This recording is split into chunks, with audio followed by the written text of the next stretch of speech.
Vous êtes ici à Sharm el-Sheikh en tant que commissaire en charge des questions d'environnement de la CAC. On voudrait savoir comment se déploient les activités de la CAC sur les terrains ici sur place. Merci beaucoup. J'ai toujours le plaisir qui m'inonde chaque fois que je suis devant les caméras d'Enviro News. Donc merci une fois de plus de nous donner l'opportunité de s'exprimer à travers votre chaîne de télévision. Alors nous sommes venus ici comme à l'accoutumée, c'est-à-dire qu'à chaque COP, la CEAC, l'Afrique centrale, la commission de la CEAC avec ses États membres font le déplacement pour affirmer notre engagement au niveau international sur l'une des conventions cadre des Nations Unies adoptée en 1992 au sommet de Rio. Donc j'ai cité la COP sur les changements climatiques. Alors la CEAC est ici, comme je dis, les États membres ont leurs agendas, mais nous avons eu ici la journée de la CEAC qui était organisée le 7 novembre sur le pavillon de la République démocratique du Congo, qui est le pays qui assure la présidence en exercice de la CEAC. Nous avons eu cet honneur de recevoir le Premier ministre de la République démocratique du Congo, donc le pays qui assure la présidence en exercice, Madame la vice-première ministre, les ministres et le président de la commission de la CEAC. Et à côté donc, de cette journée qui était vraiment l'activité phare, l'activité principale de la commission de la CEAC ici, vous avez des side events à gauche et à droite. Par exemple, ce matin, nous avons eu ce side event, donc cet événement parallèle concernant le groupe des experts sur l'évolution du climat en Afrique centrale.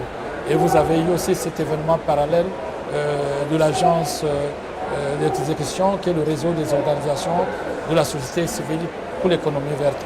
Donc toute la délégation de la CEAC qui est ici, après le départ du président, est en train vraiment de profiter de cette opportunité mondiale sur la diplomatie climatique mondiale pour donner de la visibilité à la CEAC, donc la commission de la CEAC et ses États membres. Il était aussi question pour la CAC de présenter la position commune de ses ministres qui a été votée ou validée au niveau de Kinshasa. Qu'en est-il de cette position commune aujourd'hui? Oui, donc la position commune a été présentée le 7 par le président de la commission en présence donc, des autorités sous-régionales, les ministres, Madame la vice-première ministre de la République démocratique du Congo, le premier ministre de la République démocratique du Congo qui est passé à ce stand. Et comme nous l'avons dit depuis Kinshasa, nous avons innové cette année dans la forme de présentation de cette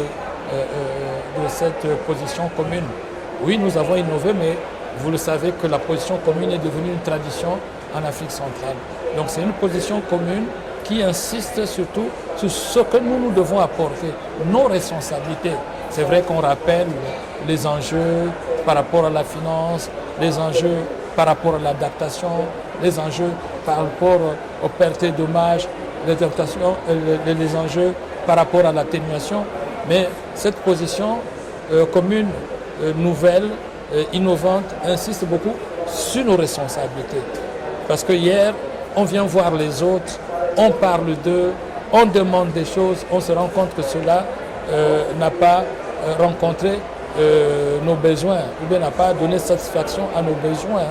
Mais à partir de là, nous avons pensé qu'il faut que progressivement, on commence à dire, on commence à montrer, on commence à faire savoir que nous avons nos responsabilités aussi. Nous avons des propositions à faire. Voilà pourquoi d'ailleurs, de plus en plus, on parle de la sous-région comme sous-région solution. Par exemple, au niveau de la transition énergétique, nous avons dans nos sous-sols les minerais qui doivent être au cœur de cette industrie de production, par exemple des batteries. Nous avons les tourbières que nous pouvons conserver. Nous avons le réseau hydrographique important pour l'hydroélectricité. Nous avons tout cet écosystème sahélien pour le développement de l'énergie solaire. Donc, la position commune, c'est de dire, oui, voici le constat, mais surtout insister sur nos responsabilités et aller vers les solutions. Et quand on parle de solutions,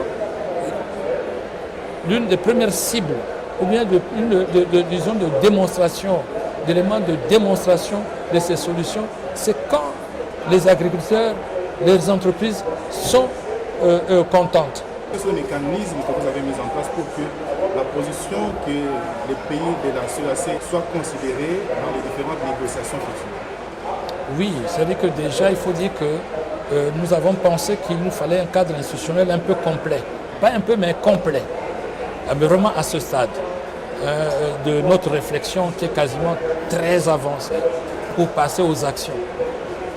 Donc, nous sommes en train d'ajouter un élément ou bien des éléments par rapport à notre cadre institutionnel sur la diplomatie climatique. Nous avons présenté la journée de la CAC ici, c'était une première. Mais nous avons pensé que dorénavant, cette position commune doit sortir, doit résulter d'une pré-COP régionale.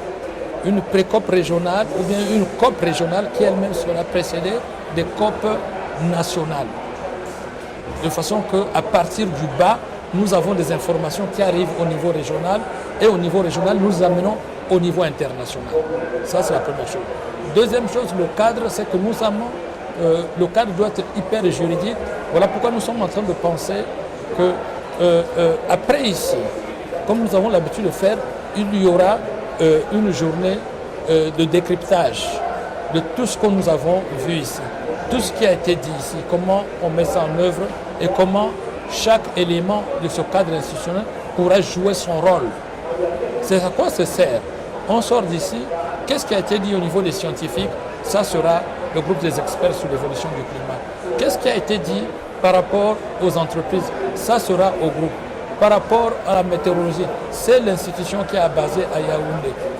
Voilà. Donc le mécanisme, il est là. Quand on sort d'ici, qu'est-ce qu'on fait? Comment on exploite? L'idée d'avoir des COP nationales, des COP régionales, c'est pour faire de telle sorte que, après ici, on fasse descendre tous ces éléments-là au niveau national.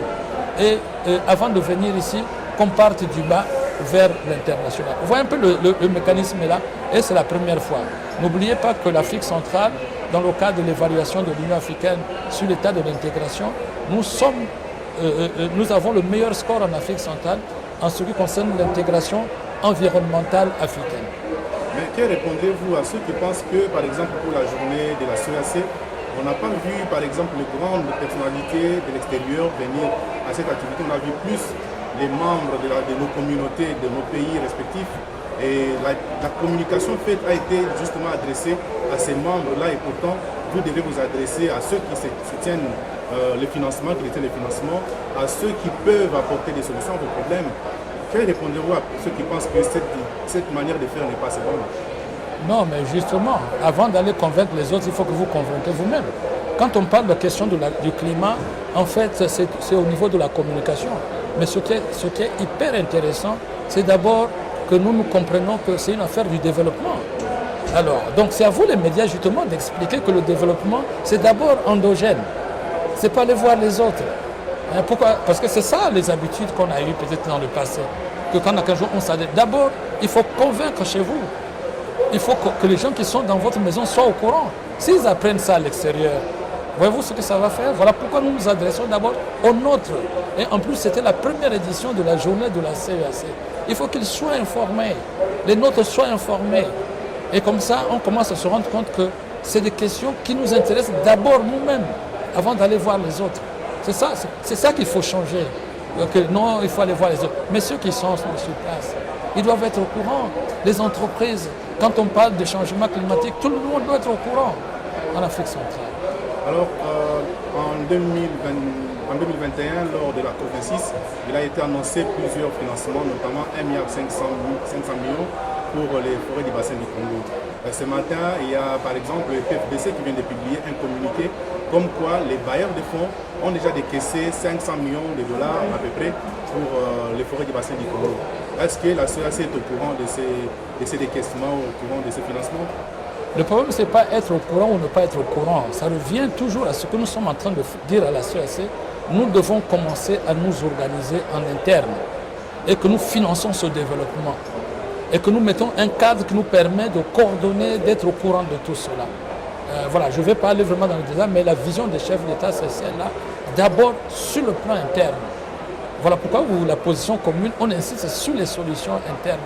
Et je dis que nous sommes en train de réviser un outil pour le financement en Afrique centrale, décision aussi des chefs d'État ou recommandations des chefs d'État sur ils ont mis en place le groupe des experts sur la finance élargi aux experts des banques de développement, des banques centrales, pour qu'on réfléchisse comment mobiliser de l'argent en interne pour financer.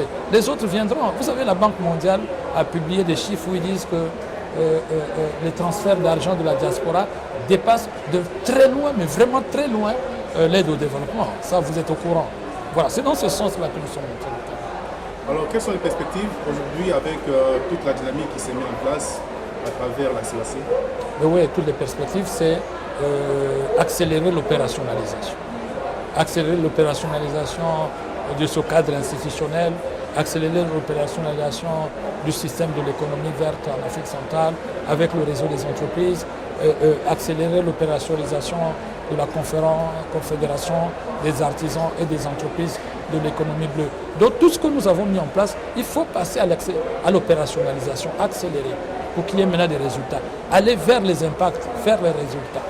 Est-ce que vous avez déjà un plan un plan de mise en œuvre de tout cela?